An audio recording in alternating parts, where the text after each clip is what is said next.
Assalamualaikum warahmatullahi wabarakatuh. Sobat sekalian, berjumpa kembali.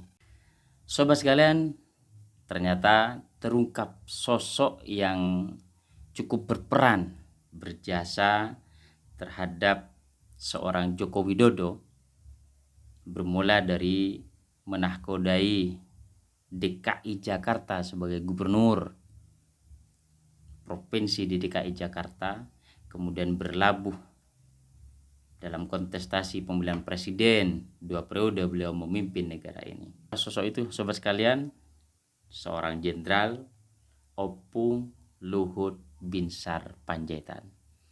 Tidak usah berlama-lama, mari kita simak videonya, sobat. Bagaimana sih Pak awal perkenalan atau awal persahabatan seorang Luhut Binsar Panjaitan dan Presiden Joko Widodo, Pak? Katanya urusan bisnis ya, Pak? Karena urusan perkayuan kan? Iya. Anak saya yang paling kecil itu, Carrie itu, sekolah kan di di Inggris. Dia pinter memang. Jadi satu ketika saya cerita, Care, Papa ini punya konsesi hutan. Itu 52.000 hektar kira-kira, saya masih ingat tuh. Sekarang udah saya lepas sih. Terus segera dia ada tag saya, terus dia telepon, dia bilang, Dad, kamu mesti bikin finish product lah gitu. Ya, cari di direktur di kantor saya itu, ada namanya Bambang. Cari aja apalah, siapa yang punya mebel kayak apa, kayak kosen, kayak apa segala macam. Jadi kita bikin gitu. Dan replanting programnya juga mesti benar gitu-gitu. Pak, ada Pak. Nanti teman saya satu sekolah kuliah di UGM, kuliah di UGM. Ya, teman baik saya lah Pak gitu. Oh, ya udah. Kenalin lah siapa gitu. Namanya dia bilang Joko Widodo. Oh. Ya terus ya dia bilang dia tuh punya furniture juga di Solo namanya Rakabu gitu. Oh, ya udah. Kenalin deh biar aku nanti ketemu sama beliau lah.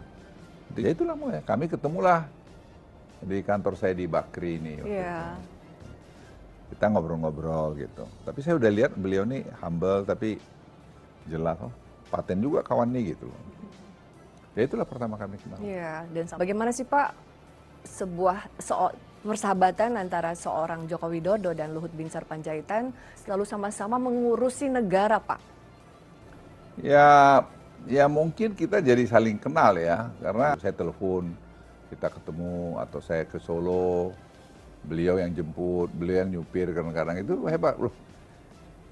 Ini hebat juga nih Mas Jokowi ini sebenarnya. Ini ada pengawal-pengawalan gitu loh. Saya jadi suka gitu, karena saya juga nggak terlalu suka dikawal-kawal. Ya itulah, jadi sama hormat gitu ya. Terus dia dari teman tim saya ada banyak jenderal-jenderal di kantor itu lihat, setelah kita kan kenalan lama. Karena kita lihat, kita bikin survei kecil-kecilan gitu. Pak Jokowi ini ada mau pelatihan gubernur kan. Iya. Gitu. Kita dorong aja tuh Mas Jokowi itu jadi gubernur DKI gitu.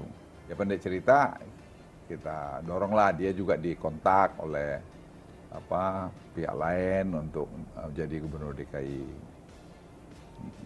Ya saya telepon, Mas Jokowi, sampai di mana? Saya pengen ada ngomong gitu. Wah, ya ketemulah kami di kantor saya, ketemu di kantor. Saya baru meminta arahan nih Pak Luhut, gimana kira-kira saya karena ada yang dorong saya untuk maju juga. Bilang maju aja, maju nanti kita dukunglah, saya bilang gitu. Ya udah, dia maju. Tapi tekniknya gue lihat itu, kawan ini hebat tuh, saya bilang. Jadi kalau orang sekarang bilang beliau itu abuse of his power itu salah itu. Memang dia bicara kemiskinan kan. Dia bilang Pak Luhut orang gak usah ngajarin saya soal kemiskinan. Oh saya dari situ, 3 kali loh Pak Luhut saya digusur keluarga saya. Saya itu waktu itu belum membayangkan saya ini sekolah mau kemana. Jadi saya selama saya jadi presiden, saya pokoknya harus berbuat apapun untuk mengurangi kemiskinan. Itu tekadnya beliau. Hobinya dia, mungkin menurut saya ini, maaf ini, refleksi daripada kepahaman beliau terhadap kemiskinan. Itu kan bicara, jadi saya terus terang ada profesor-profesor bilang presiden abuse of power dengan itu, nggak benar itu, sama sekali nggak benar. Ini kadang-kadang saya lihat banyak itu, maaf ini, ya, guru-guru besar itu, maaf sekali lagi, main omong aja. Kita bangun negara ini bukan seperti balik tangan, tidak.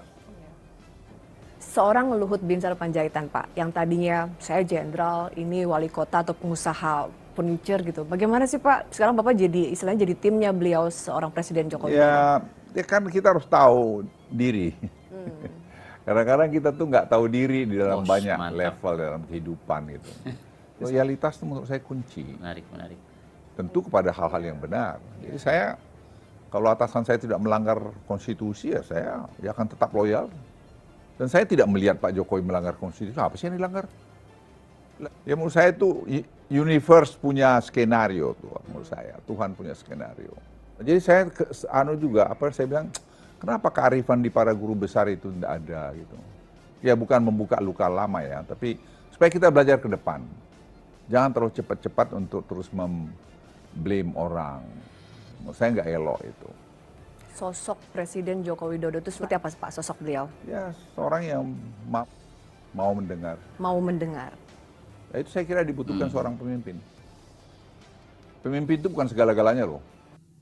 Cukup memberikan perhatian kepada kita semua, dan ada catatan yang menarik dari seorang jenderal Opung Luhut Binsar Panjaitan, di mana berawal dari jatuh cintanya seorang Luhut ini kepada sosok Jokowi ini dari kesederhanaan.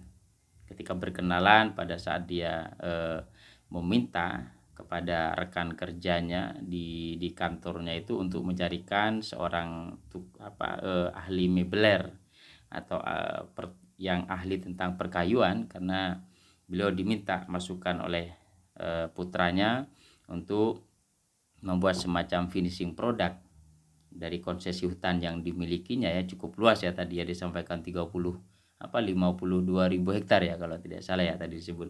Ini bahwa pertama dia melihat kesederhanaan seorang Jokowi ini sudah nampak di awal-awal dia perkenalan. Kemudian bertemu dengan seorang Luhut Binsar Panjaitan yang notabene juga tidak suka untuk terlalu dikawal banyak-banyak. Ini sudah ditampakkan oleh seorang Jokowi menyetir kendaraan sendiri dan sebagainya. Kemudian yang lebih menarik lagi sobat sekalian, seorang jenderal Luhut Binsar Panjaitan yang kemudian bergabung dalam pemerintahan Presiden Jokowi yang notabene sebagai menteri pembantunya presiden.